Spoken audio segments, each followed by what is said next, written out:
talk to Mike before we put your socks down. We'll put our socks down. Dude, you didn't show up on my top thing. I was like looking for you everywhere. I had to go to your page. Oh, sorry about that. I was gonna text you. Normally I'll send a text before, but today's been one of those days where it's just been like I'm having the house model. Weren't you on like a half hour ago under Legend of the White Dragon? Yeah. Well, Aaron You've been went stacking these, baby. Yeah, dude. Well, he went live, and I joined and sent a request, and all of a sudden he sent a request, and I had to quickly comb my hair. And I don't drink Coke, and I have this little tiny Coke, so he caught me like, "Are you working out?" And I was like, "Oh, yeah, I'm working out." But dude, it's a great idea. First of all, I wanted to talk to you a little bit just before I was milking. Great idea with the socks, dude. I think it's a perfect idea, man. How are you doing? Can you let people? I mean, I know you for just as a martial artist, man. I know you from, of course, when you were a little kid on Power Rangers, and you've done so much stuff. Can you just tell people with Jason David Frank, Big Bang Mike, that's what I call him. Can you tell everyone just a little bit, some stuff about you? Yeah, I mean, obviously. My name is Michael Lasky. I go by the moniker Big Bang. That came from fighting. So I'm a 5-time martial arts champion. At one point ranked the first in the state of Utah and third on the West Coast. Before I injured my hand, they put me on like kind of like a hiatus. We're hoping to fight Blake Foster, we were telling you about in June. We just got to wait, make sure that that's all signed and ready to go. Yeah. Is that going to happen? What's that? Is that going to happen? Looks like it's going to happen. He's into it. I'm into it. We found a venue for it. January's open for the both of us. It's just a matter of, you know, all this COVID stuff getting all sorted out and everything. I think it's a good idea, man. I think it's great. I think it's a great idea. It'll be a fun one. You should come down and be a ring announcer. It'll be awesome. Yeah, for sure. Yeah, that would actually be cool. I would really like that. Yeah, it'd be cool. Are you ready to rumble? Anyway. Yeah, don't say that one. I think they sue you for that one. But, yeah, totally. Yeah. Are you ready to Ranger? Exactly. I could definitely get it with exactly. But yeah, otherwise I've been studying martial arts all my life, since long before I was on Power Rangers. I played Young Rocky on Power Rangers. I was Colt on Three Ninjas. Right now we got a movie streaming on Amazon Prime called The Sensei, so you can watch that for free. It's a great flicker show. I own martial arts studios. I'm a martial arts historian, so if you follow me on social media, you get a lot of information about like martial arts, weaponry, and you see a bunch of cool stuff. What can I say? And TikTok. You got a lot of good, interesting stuff. You jamming on TikTok. Oh, yeah. Well, I mean, I joke around on TikTok. You know, for some reason, Facebook and Instagram feels more serious to me, but TikTok is a lot more fun, and the theater kid in me comes out. So I joke around on TikTok a lot. We do a lot of fun skits and dumb stuff. Plus it's good though. It's fun. But dude, I'll be honest. When I got my blue check, it seems like likes are just not. I don't know, man. I don't know. It's weird. But when I got my blue check, it seemed like things slowed down. I don't know if that's possible. Interesting. Yeah, I mean, very interesting. I've never been really gung ho about check marks. Yeah, I'm not personally. But a lot of fans are always like, why aren't you verified? Why aren't you verified? Yeah, but they know you, dude. It's like, I guess check marks at one point was to make sure that it's actually them. But yeah, obviously, I don't even really care about that, because people know when they go on your page or my page, you're doing stuff that like unbelievable stuff that, I mean, it's not stunt double. Obviously, it's you. So, you know, it's pretty cool, man. And so you're trained. You do mixed martial arts, which I've seen. I love following your weapons page, man. I'm honestly, I love it, dude. I've worked in this business for a long time, and your mix of weapons, your mix with the bullwhip to your swords, to the style that you do, the nunchucks, to your bow staff, to the Wing Chun, you have a mixture of everything from axes to chopping apples, dude. I mean, is it something that you just, I mean, and you've trained with a lot of good people too. I mean, I know Ronnie Balicki, I know Fred Davidberg, back in the old school days. Who's your, like, you just cross train around a lot of people? Yeah, I mean, I cross train with a lot of people, especially currently. But I grew up, Ron Balicki and Diana Leontano of Bruce Lee fame. I'm pretty much their adopted son. So I don't know if you know this, but I flew around the world teaching alongside of Ron. I was like his apprentice, his #1 guy for probably well over a decade, most of my teenage years, well into my 20s. So I lived with him and everything like that. So he has a very great system of martial arts that that is a very good template for weapons in general. And when you learn that template, you can kind of apply that template to any weapon that you have in your hand. Yeah. And then all you really have to do is kind of think of the specifics of the weapon itself, you know, whether it's a flexible weapon, where the blade is, whether it's a, you know, a whip or whatever. So like all the angles tend to be the same, and it's a great system because of that. And because of that, I have the ability to pretty much any weapon that you put into my hand, I'm pretty deadly with it. Yeah. And then that mixed with I've noticed you were having Mike Chat on. Yeah. Mike Chat and I grew up in the same kind of performance martial arts tournament system. Okay. And because of that, I learned a lot of like the flashier stuff that people like to see. Yeah. It's so funny. Go ahead. It's funny because I looked at the page I was posting. I'm like, yeah, I forgot. I told Mike a long time ago. Then it just happened to seem this is an epic martial arts week for the fans. I got you, I got Mike, and which is super cool, man. But yeah, it's definitely. I love how someone comes up with a challenge and you'll always one up it, like, oh, spinning bottle challenge or whatever. Which honestly, you could take after take after take, and the spinning hook kick, you know, anyone can go. Like after I saw Justin Bieber do it, like, okay, dude, whatever. But you up it. You know, you can take a bullwhip and most people can't do that. I mean, there's a lot of things that a challenge will come out and you won't get viral because it's not easy to do. You know what I mean? And it's kind of weird. And thank you for saying that. I'm kind of like the internet's best kept secret right now for some reason. Because you'll see like a bottle cap challenge with like Justin Bieber or even some fighters that are my contemporaries, and that's awesome. But then, you know, I have a video where I'm literally whipping a beer bottle, a cap off a beer bottle, or I whip out the flame of a candle, or I unsheath the sword and spin the cap off of a vodka bottle. But you know what? Fruit, all that stuff. Yeah, cutting fruit, doing all that, which is great, man. It's really, I like how you entertain the people through the martial arts because I grew up my whole entire life with it. I think it's cool. That's why I was in shows to show some people. Listen, no, I was just telling people, since it's a nunchuck, kind of where nunchucks came from. I think the basic thing that I was just practicing, like, you know, figure eights, like practicing like a student, figure eights to the side, double nunchuck figure eights. You might have some cool tricks to show people because I told them you were going to show a few things, easy stuff.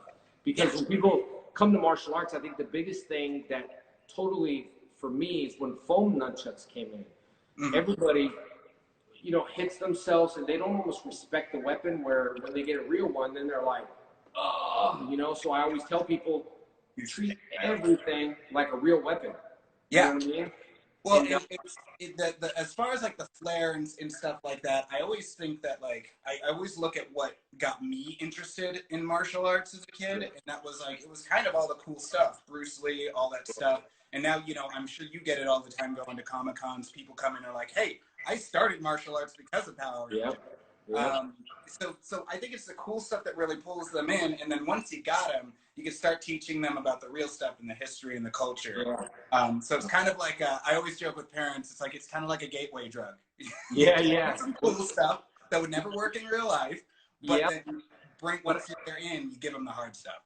And I tell you, man, it's a really trick to teach. I seen you teach kids. I see you. I know we're working on the masks, which is great to get the students back. But I see you work with kids and I see you work with adults, and it's I can tell you teach, because a lot of people that have this talent, or UFC fighters, I get it all the time. Can I work for you? Can I do this? I'm a real fighter. It's to the point where I get it. I am too, and you are too, but there's a flair that you have to like really have people understand. I guess make it captivating and fun for people. Also, when you do something, it's a challenge where they can work up to that. You know what I mean? And it's one of those things where I learn from people. I never challenge my sensei. I think a lot of people out there now, especially in the martial arts world, I mean, I'm under a lot of good people, and the martial arts people that are out there now understand the older you get, the rank system, there's things that, you know, like for example, when Mike came into the system, or the XMA, we really were kind of like more old school XMA kids, really loved it. I was doing stuff back in Power Rangers, like the tornado kicks, jump kicks. I was doing stuff in '93 that was like super cool, super flash. Those were all brand spanking new. And you Yeah, dude. right? Jeez. Yep. It was just, and you know, the thing with the jump, there was a, you know, the jump crescent, the hook. So, you know, you got your, I think you got your hook across where your toes are pointing down. Right. You got your crescent kick up. So when you do like a jump crescent kick, it just didn't have that Hollywood flair where, you know, everything was bigger and better. And I definitely learned, I guess, Hollywood fighting, although I think people, you know, they understand your page as being a real martial artist, and me being a real martial artist. It just happened to be I was a real martial artist and stepped into a role of Power Rangers. And now it's super cool. But at one point, it was like, okay, yeah, Power Rangers, yeah, okay. Because a lot of people don't train on Power Rangers. There's a ton that don't really have credentials. I don't mean to say that in a bad way. It's great for Hollywood fighting, but as far as is having an art and teaching, because where's your school located? I have two schools. I have one here in Pleasant Grove, Utah. That's kind of like the bigger school. And then I have a private academy in Burbank, California. Okay. And that's usually what we use. It's very like small classes, and we usually use that to teach celebrities and stuff like that. Yeah. Super cool, man. It's super cool. So I told a lot of fans to get some socks, do some basic stuff. I mean, I usually start people off with just, you know, figure eights. Maybe you'll do a different flair and maybe show some stuff that they can really understand. And because people right now have socks. There's people watching that really don't have socks. That, and we got a big following on TikTok moving on over too. So if you're on TikTok, give us the thumbs up in the comments right now. Let us know that you came in from TikTok. But let me see if I'll set you up here on my tripod and get in the right position to where we see. Okay. So, guys, this is what I'm going to teach you so that you can see what we're actually doing, and then we'll break it down to the ridiculous so that you guys can understand it, okay? So this is what I call the chuck cycle. The chuck cycle is basically like your fighting stance in martial arts. It's where everything else comes from. But if you don't have a good fighting stance, you're not going to have good kicks, you're not going to have good punches. Same thing with the chuck cycle. To be combative with nunchucks, you have to keep them in motion all the time. As Jason was showing you earlier with your figure eights, right? That's the thing with flexible melee weapons such as this. I'm not a huge fan of circular motions because I find them hard to attack with afterwards. So I use this chuck cycle. So it looks like this, and then we'll break it down. You ready? So this is the chuck cycle. This is where everything comes from, okay? I love it. Make it here, you can go back, but you always go to the chuck cycle. Yep. Spin them over, chuck cycle's good to go, right? Yep. So, let's work on that chuck cycle.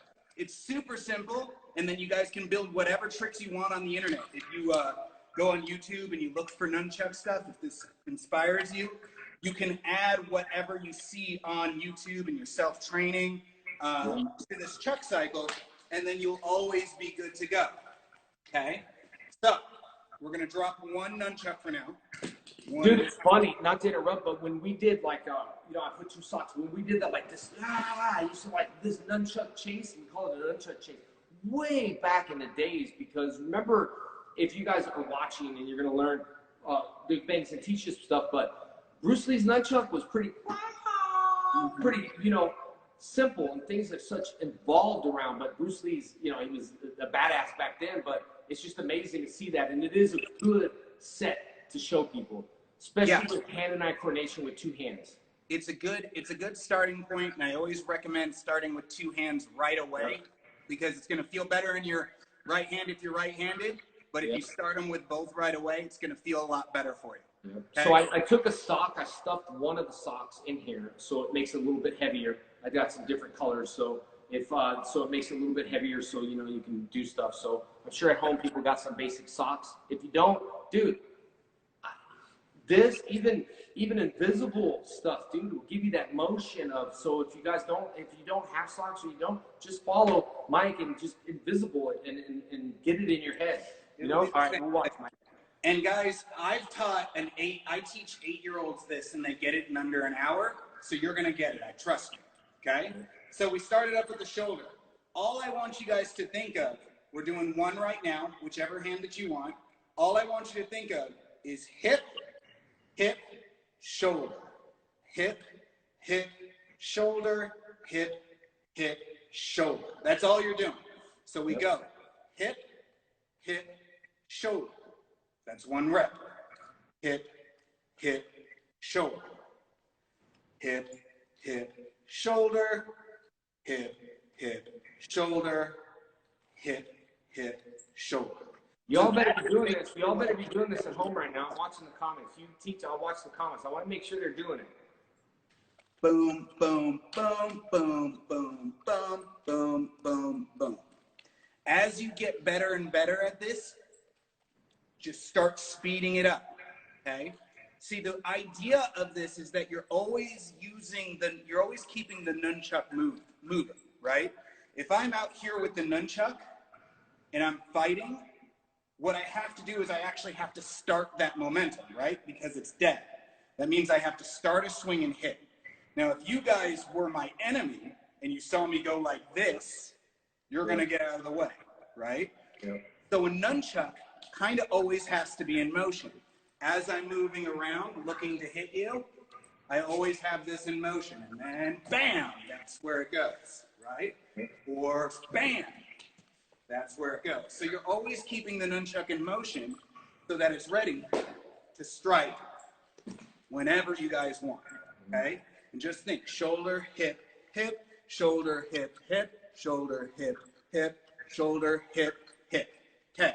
Now, by now, most of you probably have that. If you don't, that's okay. Because we get more practice by going to the other side. Yep, it's going to be your opposite hand now, guys. Shoulder, hip, shoulder, hip, hip. Shoulder, hip, hip. Shoulder, hip, hip. Shoulder, hip, hip.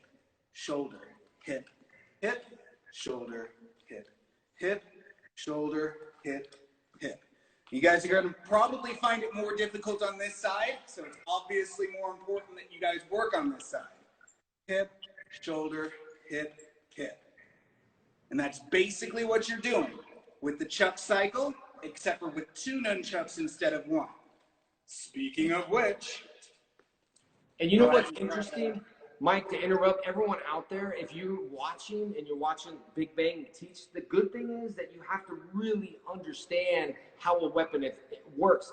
If Mike hits you with a nunchuck, you're still going to get hit. You're not going to see it. But if you understand it, like I tell people when they do tacticals or understanding guns, if you understand it, you might be able to defend yourself. Most likely you're going to get hit in the head with the nunchuck, but you'll be able to understand it. And that's what's good about watching is that people can break it down and understand it. Even people, Mike, that aren't doing it right now, that are watching mentally. Martial arts, all mentally. So just taking mental notes. But go ahead. It's good stuff. Taking it all in, okay? So now grab both your socks or both your nunchucks and lay them over your shoulders. You're going to do the same thing, shoulder, hip, hip, just one at a time. So it goes hip, hip, shoulder. Now the other side. Hip, hip, shoulder. Hip, hip, shoulder, hip, hip, shoulder, hip, hip, shoulder, hip, hip, shoulder, hip, hip, shoulder, hip, hip, shoulder, hip, hip, shoulder. You guys got socks. Hip, hip, shoulder, hip, hip, shoulder, hip, hip, shoulder, hip, hip, shoulder, hip, hip, shoulder, hip, hip, shoulder, hip, hip, shoulder, hip, hip, shoulder, hip, hip, shoulder, hip, hip, shoulder, hip, hip, shoulder, hip, hip, shoulder. Now speed it up as fast as you can go. And there you go. That's the chuck cycle. That's where everything comes from, is right here. And you can play Mike, this is the first time that I'm actually using socks. Knock off your entire chuck. Shoulder, right? So that's how it works. That's cool. So that's basically the key to nunchucks. Everything else you learn, what you were learning earlier from Jason, I can add in hip, hip, shoulder, but I always go back to this position. Yep. Oop, put yourself in the nuts. That works too. I've done that so many times.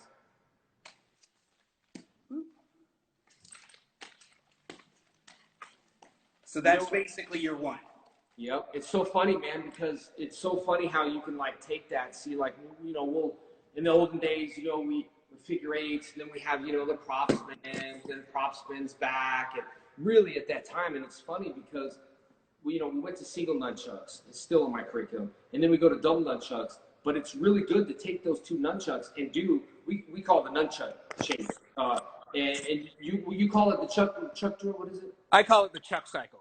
Chuck cycle. It's good, man. And you know what, dude? This, honestly, Mike, this is the first time that I'm using socks, dude. It's pretty good, isn't it? I pick good socks. I mean, it's, you know, I don't want students to not buy nunchucks and buy a pair of socks, but it's safe and it's fun. And I'm hearing a lot of comments right now, dude.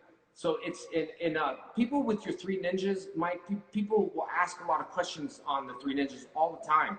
It was a good film. How did you enjoy it? First of all, everyone that's watching, you just do it. Hit, 1, 2, 3, and then just chase it. And then go. Sure, That's why I used to watch TV doing this. Dude, we got to do one time. Let's do me and you will just get together and we'll mock it. Like we'll mirror it. I'll mirror you when you do this, and we'll go bang, bang, bang. Anyway, it's cool, man. That's super cool. I love things like this because everyone's at home right now, freaking quarantine. I know that thing's driving me crazy too, man. I know it is, but people want to hear about some Three Ninjas. Give us some Three Ninja stories, because not only were you Power Rangers, but Three Ninjas. Dude, I have so many friends that, you know, because when I was on, you know, doing the TV show, we're stuck in the film. So there's a lot of times actors don't get to watch movies and stuff, but I have a lot of fans that love you from, obviously, your Power Rangers, but Three Ninjas too, man. Give us some Three Ninja stories. I never get to. You know what's funny is, like, Three Ninjas is like this overlooked franchise that, like, Comic-Cons and everything, they're like, for some reason they overlook it. And you'd be surprised at how many times I'm at Comic-Cons just having been invited because of Power Rangers, and then people come up and like, you were in Three Ninjas? When they say that, they're like, dude, I named my son Colton after you. Yep. Like, it's true.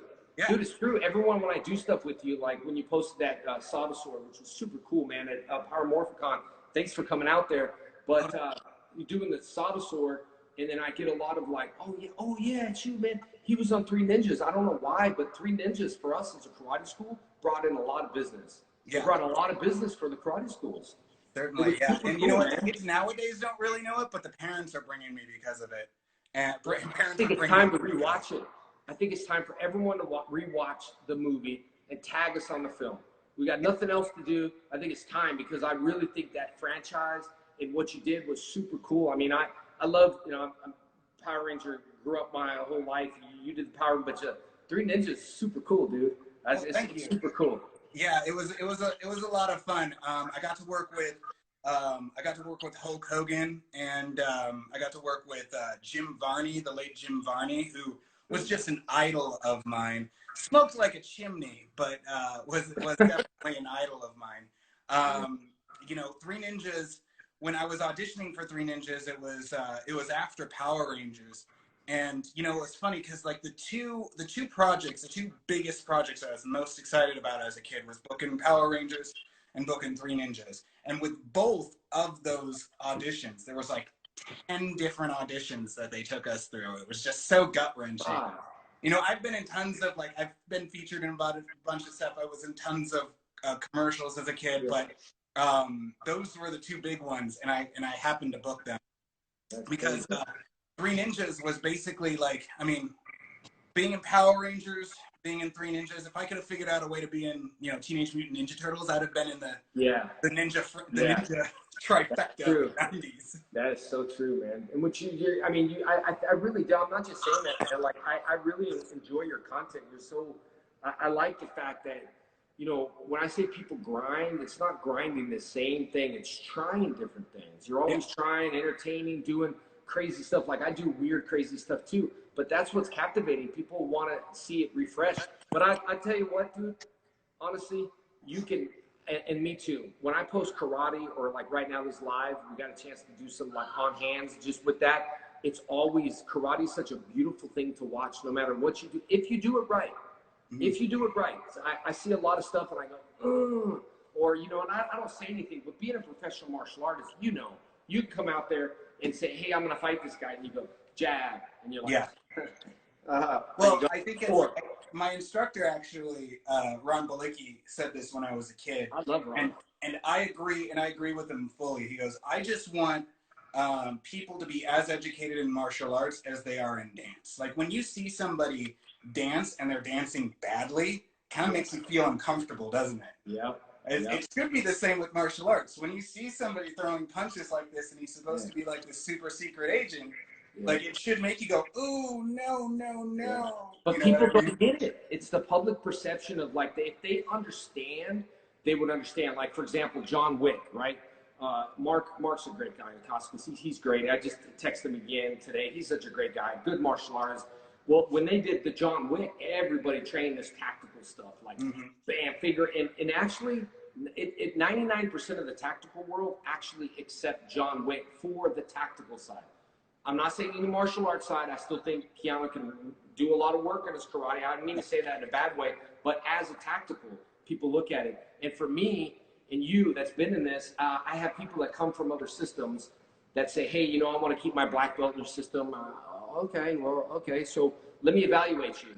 Dude, I'm done in 5 seconds. I don't need to, and I don't want to be rude, but I'll sit there for another 10 minutes and, you see a C-set punch like this, and then what do you have to do? See 100 of them the same way? So we can assess people really quick, and that's what's good about your stuff. Now, when you see karate or you come to my karate school, you come to your karate school, then people start being educated about it. For example, someone's doing the chuck, right, the nunchuck chase or the chuck, whatever, and they're learning it, and then you see someone on TV just doing something really basic with 2 nunchucks, and you go, what? I can, and I used to add a sway. I used to do this, and then I add a sway to make that look good with the key eyes. But it's super cool, and martial arts in general, hands down, you can watch that stuff all day. You do super crazy stuff, man. People are always, hey, JDF, bullwhip challenge with bottle cap. No, you know me. I'm like, no. Like, do that. Like, no, I don't need to practice. It's that some of that stuff I would never do because I don't do weapons like that. But it's encouraging for people to try, and because you have such an art which I love. Ronnie was on one of the putties. I trained with a guy by the name of Siosh. I can't find it, but Siosh came to Ronnie referred to him and said, Siosh, come to my Fulton apartment when I was on Power Rangers and taught me the Paksa Lopsal, taught me all that stuff. And when I see other people, I say, other people do this. Oh, this is Paksa Lopsal. It's like, dude, not really. Like, you see people starting to come out and post things now, and you're like, and they're not posting as much because the depth, the roots, your roots go really deep with a lot of people like Fred Degerberg, who's an amazing guy, Ronnie, all these people, and people don't have that no more because they're learning. For example, someone on here can learn from us and do this really good. Then they take it outside, and then they say they learn with us. And, I train with them, and maybe they watch an IG Live, but then it starts, it's like a VCR, you play it, and then it starts dissipating. So yeah, that's a very good analogy with the VCR. I think, MMA has done a lot of great things for the martial arts. I think it brought martial arts back to its roots of fundamental stuff works. And you're looking for the most effective moves to win a fight. And I think that's great. And I think that especially the way martial arts was getting in the 90s, late 90s, as we're starting to go over that hump, people were starting to think that they saw on TV worked in real life. So I think MMA was really good for pulling the reins back on that. But I think what MMA did unfortunate was that people come into martial arts gyms like mine, like yours, and they want only the stuff that works, and they want none of the stuff that leads up to it, right? Yeah. And I think a lot of people forget that, mixing martial arts means that you have to study those styles of martial arts and then mix them. Yeah. Mixed martial arts itself isn't a system. It's the process of mixing everything together. Yeah. So I think that's where you're seeing a lot of that artistry, a lot of that martial arts leave is because people are most interested in just what they see in the MMA cage. They're only interested in sports immediately. bro, like my biggest thing, and Derek the Black Beast, all these guys can vouch. Like, dude, my biggest thing was I'd knock people out with this. Not saying Derek, but I've hit Derek quite a few with some good kicks. He loves my kicks. But my bread and butter was my spinning hook kick. And I got so many videos of spinning hook kick because I think people want to do what works. But I promise you, dude, you can do something super flashy and knock someone out. And people go, how is that? Because you've allowed yourself to practice all these tools, and you never know. Like Pettis jumps off the cage. That's all. Like, who would ever think that stuff would work? We do, because it's so good to see someone that can fight. Like, all my schools can fight, but you know what? Fighters, and I'm not saying a lot of fighters that fight, they can't do demonstrations and captivate someone to train with them. So me and my brother would go out and we'd do these awesome demos. I would break a lot. We'll do all this cool stuff, and then they come into the school and they'll learn the stuff that, you know, like the takedowns, whatever, all that stuff. But what's amazing, and it's good for you, and I'm happy for you, and it's the same thing with me. You can fight and you could do demonstrations, but the demonstration stuff that you do, I promise you can knock someone out with this crazy jump kick, because people don't expect it. If they're 1, 2, knee, and all of a sudden you're like, bam, Manus kick, or like, boom, you know, like you're knocking them with, it adds so much to our toolbox, to your arsenal. Yeah, there's a lot of depth to that. And to be honest, like, in order to pull that stuff off, you have to be a competent enough fighter to be able to create that kind of distance, to be able to create those kinds of situations, right? Like, for instance, right now, I think on all my platforms, I have a under 1 minute tutorial on how to land a spin back fist knockout. I've won a fight through that spin back fist, and it's about understanding, it's having a high enough fight IQ to understand why those things work, right? A spin back fist works because if you got a 1-2, the 2 hand comes at the 1 angle, right? So it's almost like you're punching that angle with this hand, and it confuses people. But if you don't understand that that's the reason why it works, you might just go in there trying to trick somebody. And if you're trying to trick somebody, it's going to be a 50-50 chance whether or not they fall for it.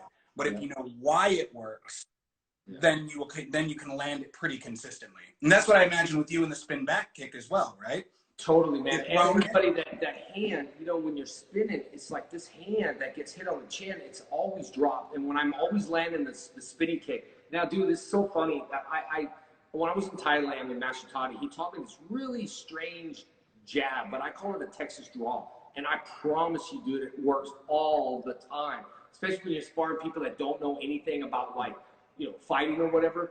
He taught me this thing, and I'm kind of up against the wall, but I'll kind of bend down a little bit. This jab, when he taught me this jab, it's you got to block your face, but it's one of these draws. I talk about drawing a gun and keeping your elbow and sticking that gun in your face. So when I'm sparring, bam, it does this. It's like you're telegraphing. But you know it's like writing a letter, like, here comes the move.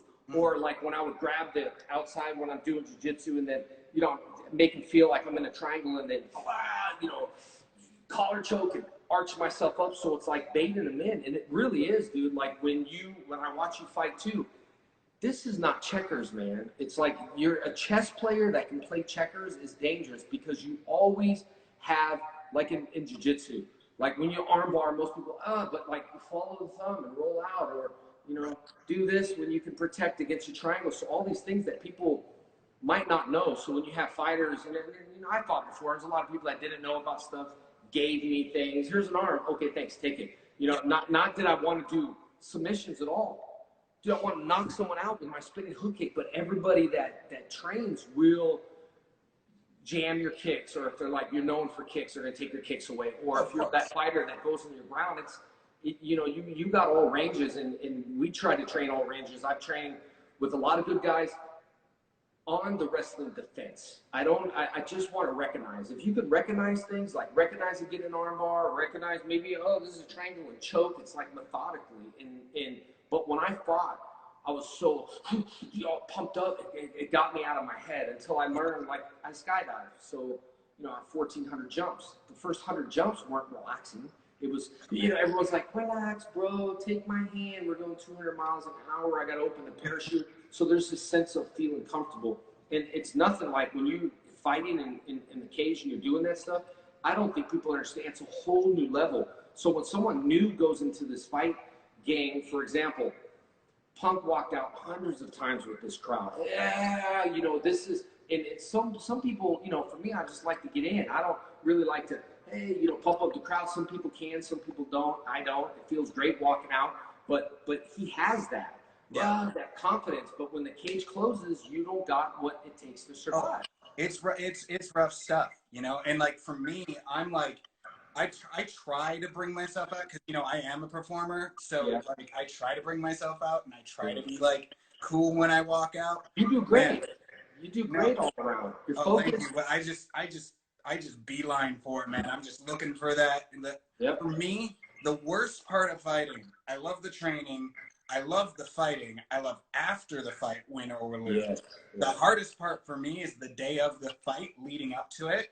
Yeah. And I just want to throw one and hit or get hit. I need that bell to start, and then I can relax. Yeah. And now I'm in this, so make it happen. I was always on the main event, dude. You know how like stressful it is to be on the main event? You gotta wait so late. You gotta, you know, I get pumped up. My first fight, I got pumped up. I really got in my head. I was, you know, pumped up doing all this crazy stuff. Got hit in my jaw. One with the omoplata. Some of this stuff that people look at, like I'll show you some of the hook kicks I got on security cameras. It looks staged, dude. Like what the heck? It looks so clean and flawless. People, oh, it's, you know, they always got something to say. But the fact is that you get to do all that. And then on top of it, beyond all that, man, like if you can teach a kid, adults are easy. I always tell people, teach a 3-year-old. No, I don't like teaching. Teach 3. Shake it out, dude, because an adult, it's like us. All right, cool.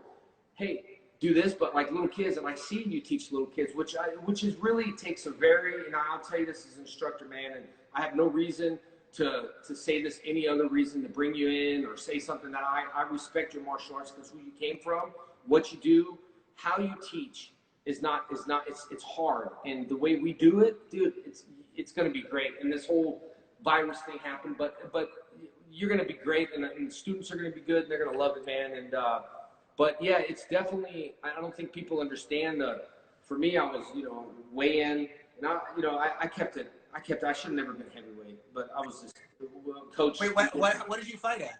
I fought above super heavyweight. I was like 207, 215. Yeah, dude. I fought all these guys. One guy had to make weight 269. I was in the super heavyweight all the time. All my fights. How tall are you? I shouldn't have been. I'm 5'11". I could have easily. But here's the thing, Mike. This is the tricky part.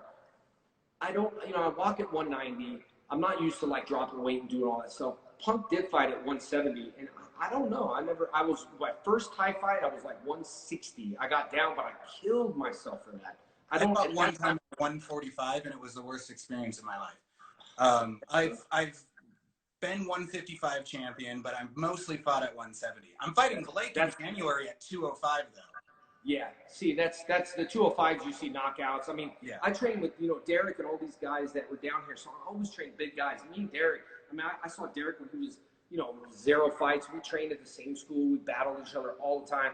I always threw down with big guys. My brother taught me that. And, you know, my coach was just at that point where he was like, you know, I'm still filming movies. Let's get this. And to be honest, in theory, you know, some of the guys that weren't in shape didn't have a lot of cardio. But also at the same time, you haven't seen my first fight. I found it on a CD. It went 4 rounds. And I've never gone 4 rounds, but it was just a kickboxing. There was no takedown. So I was hammering this guy. And in my head, went 4 rounds. I was so exhausted. There's one part I'll show you where I'm clenching the guy up and his friend's talking in the audience. Yeah, you suck. And so I hit this guy and I'm looking at him and I'm shaking my head talking to the guy. I'm not even focused on the fight. But it's exhausting, dude. Like, people don't understand. When you do a 3-minute fight, people think, oh, come on, Mike, it's 3. Dude, with your adrenaline and your pump, you're the same way. I need to get punched or I need to start the fight.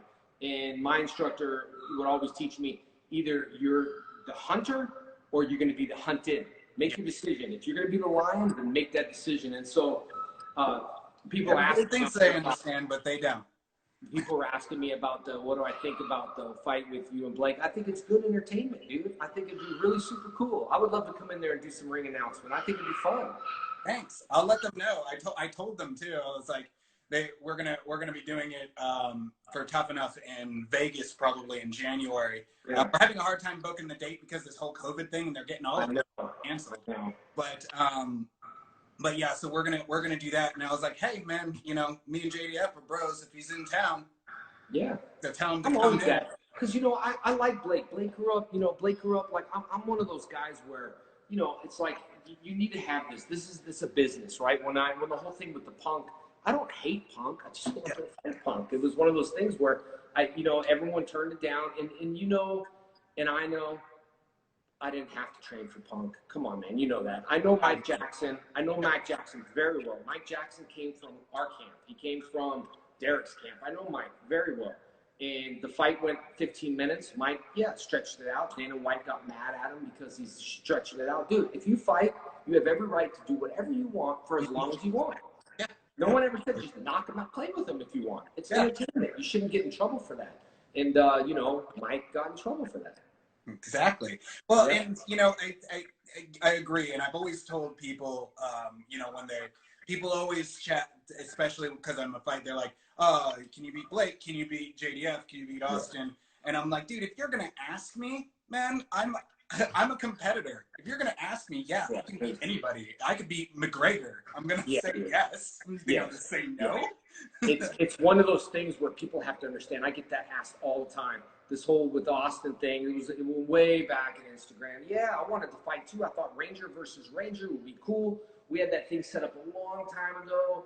I never heard people asking things. Hey, can you do this? Can you do that? Yeah, I can box. It's like, dude, look, you just got to look at the history. You got to study and you got to look at the roots. And you got to say, okay, man, beyond everything else.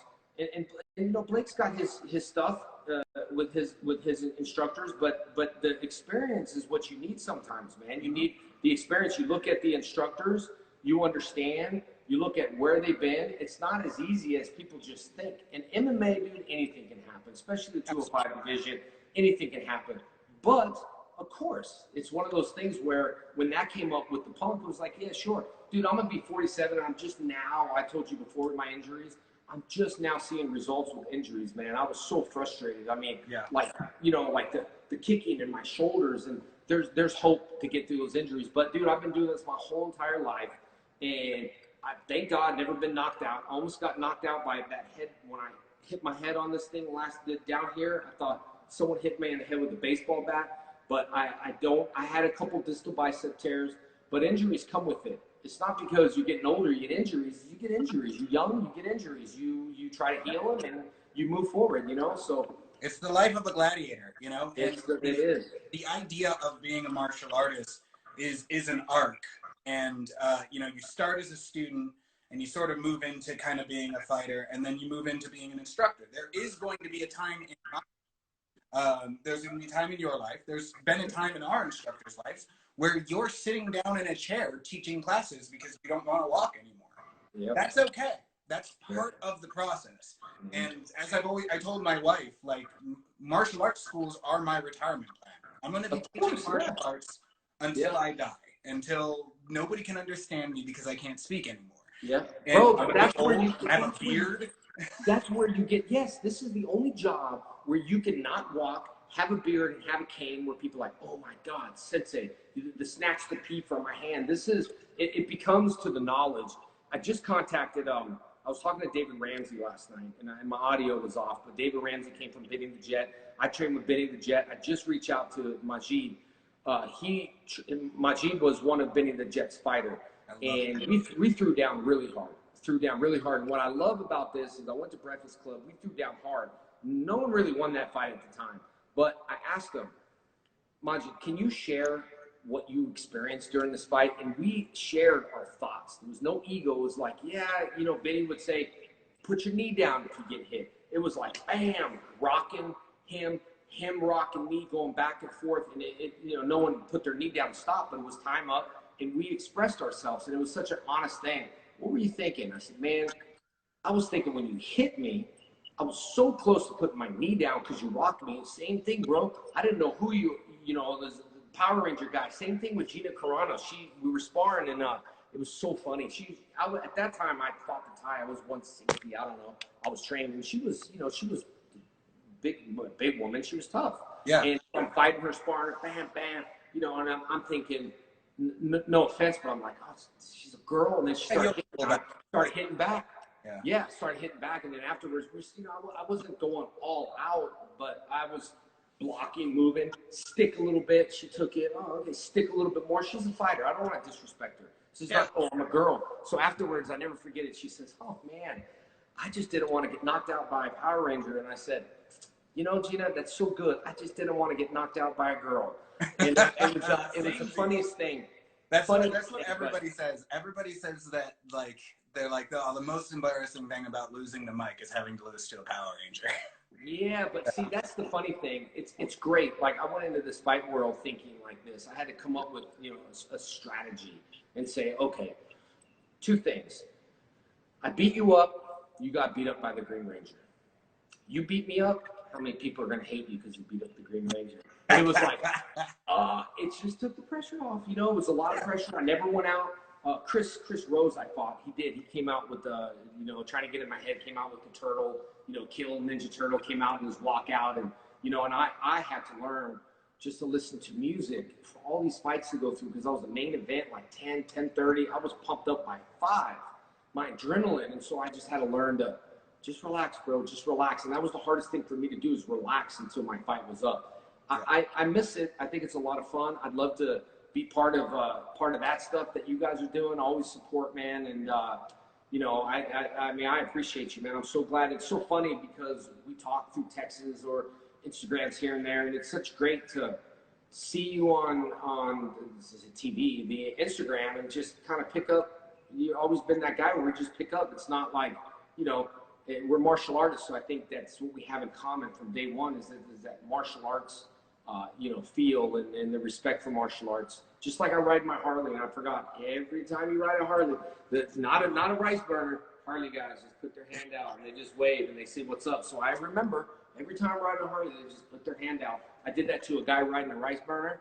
And today I was like, I'm gonna give him the Harley sign. No sign back, no wave back. He's just, I'm, you know, riding my Harley. I said, okay, I'm gonna save it for the Harley people. That's like the Harley talk, you know? Yeah, so, well, it's like it's a common language, right? Like the fun thing about being in the martial arts world and being ingrained within it and committing your life to it is that the second you see people, you have a mutual level of respect and understanding. It's like, oh, I can hang with this guy because you know he's gone through the sweat, grit, grunt, and tears just like everybody else that I like, so I'm assuming I'm going to like you. And then you meet the fake ones every once in a while, and you kind of just want to like dump them on their head a little bit. It's fine. Yeah. But you know what's good is that there's a lot of people I work with that, you know, that do the Hollywood fighting, that always like, hey man, like I can do it good in the movies and I could do it this, but it's frustrating the people that do it in Hollywood and think that that's what's gonna translate. Dude, I'm my whole entire life, just like you, I've been spending my whole entire life.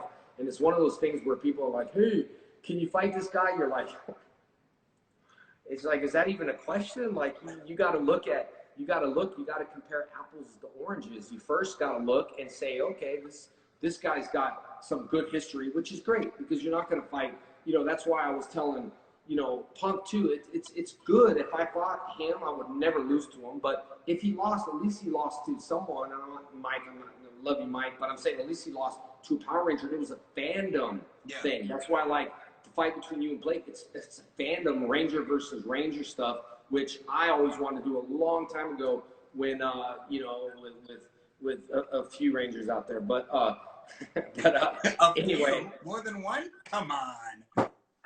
Yeah, maybe just one, but it's all good. It's you know, but you got to remember, at the true martial artists that don't have to brag about how many fights you've had, how many people you've done, and this and that's what, as me, you don't need to go around. I mean, sure, hype, talk, Instagram, but before Google, man, like you could say whatever you want. Now that Google's here, it's like, oh, see, we didn't have 25 years ago. There was no Google.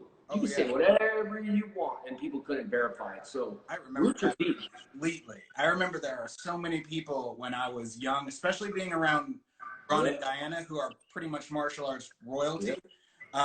Being around them, you always get people talking stuff, and you know, you just had to use your intuition and be like, yeah, that didn't happen. Life doesn't happen that way. It didn't happen. But now it's just so nice, you know, you can just Google it, you know, all of a sudden, you know, somebody says that they're a 5-time karate champion. It's like, all right, then why doesn't Google know? Yeah, exactly. Or like, you know, I hate saying it with Van Dam. We had some issues, but come on, Van Dam. Like, you have 200 something fights. Like, where are they? Yeah.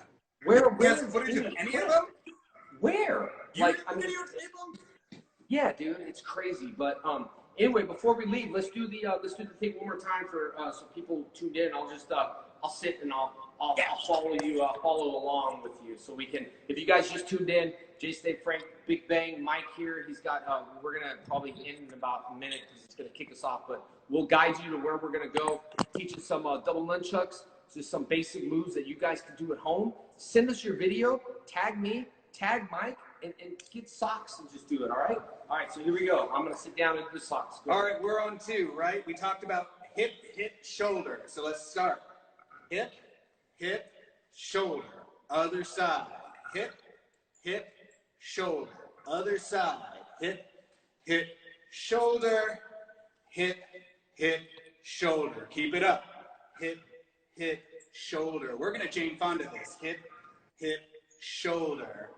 Hip, hip, shoulder, hip, hip, shoulder. Let's speed it up. Hip, hip, shoulder. Hip, hip, shoulder. Hip, hip, shoulder. Hip, hip, shoulder. One more time. Hip, hip, shoulder. Hip, hip, shoulder. Hip, hip, shoulder. Hip, hip, shoulder. Faster now. Hip, hip, shoulder. Hip, hip, shoulder. Hip, hip, shoulder, hip, hip, shoulder. Again, hip, hip, shoulder, hip, hip, shoulder, hip, hip, shoulder, hip, hip, shoulder. Even faster. Hip, hip, shoulder, hip, hip, shoulder, hip, hip, shoulder, hip, hip, shoulder, hip, hip, shoulder, hip, hip, shoulder, hip, hip, shoulder, hip, hip, shoulder. Now fast as you can. Ready? Go. Shoulder, hip, shoulder, hip, shoulder, hip, shoulder, hip, shoulder, hip, shoulder, hip, shoulder, hip, shoulder. Like I said, this is the truck cycle. You can add in whatever you want. Spin it around, figure eights, whooshu turns, back in, and hip, hip, shoulder. See how we always go back? Fun, bro. Hip, hip, shoulder. Woo! That's We go fun. up and down just like that. Woo! Boom. 1, 2, 3. Underarm catch, you're good. Bro, this was fun, man. We're going to have to do more of it. Yeah, I had a lot of fun. We should More definitely of it. do more of it. Why not? So fun, dude. So fun. All right, where can people, the Instagram kicks us off after an hour. Where can people find you? Just, you know. There's Big Bang Mike pretty much anywhere. TikTok, I'm Big Bang Mike. Sometimes I'm Big Bang Mike with an underscore. If you want to find me, you'll find me. So, bro, I think what we need to do, fans that are watching, because you're going to watch us again on IG, just take some socks, do whatever, tag us some videos, because honestly, man, we're just doing this for fun. We want to see you guys right now just get down, and we want you to send us the just chase it as fast as you can. If you hit yourself with a sock, who cares? Yeah. We don't recommend getting something like, we just don't get real nunchucks yet until you practice. The people out there, the martial artists that are watching, because we know we got a lot of I'd say real martial artists that are watching us, tag us, dude. Show us your tricks, man. Like this stuff can never go away. It can never get old, man. And I thank you for that, bro. No worries, dude. It was a pleasure being here, man. It was good talking to you. It was good talking to you too, man. All right, we'll see you soon. I'll see you soon, man. All right, buddy. Man, that was a lot of fun. Did you guys enjoy that? That was fun. Man, Mike, thank you, dude. I don't know, interacting was super fun. If you guys are on Big Bang Mike's, check it out, thetrainmejdf.com. We've been going 5 years, and all this stuff happened. And, you know, we didn't start it just because of this. We've been going on 5 years. It's a free month. You can go to trainmejdf.com, go to Big Bang, check him out. He's got one in a couple schools. You can follow him, see him on Instagram, send the likes. But honestly, now, all my training members that are here, I know you guys know the double nunchucks. Tag me some videos, but tag Mike too. He took all this time and did it. Tomorrow we got a good lineup. I even forgot who's on the show, but I'm tagging it on the page. I know I got Shorty. He's coming on the page. Mike Chat. A few other people are coming on it. It's Martial Arts Week, man. We're talking about karate, and we love it. To all my students at Rising Sun Karate, you guys are in the Zoom classes. I'm very proud of you. I've got feedback from every instructor how great you guys are doing. Keep it up. We're going to get through this. In the meantime, train your brain, man. Just train your brain, educate it, have fun. Now we go back to real life. Manny, thank you, man. Hopefully you guys enjoyed it. Yes, Legend of the White Dragon is happening. Love for Mike to come on there and do some really cool weapon stuff, man. But anyway, that's happening, man. I appreciate y'all. Much love. And yeah, I might go on the Legend of the White Dragon. Stay tuned. Go on the Legend of the White Dragon page. Mike, thanks, buddy. I'll see you soon. Oh, 86.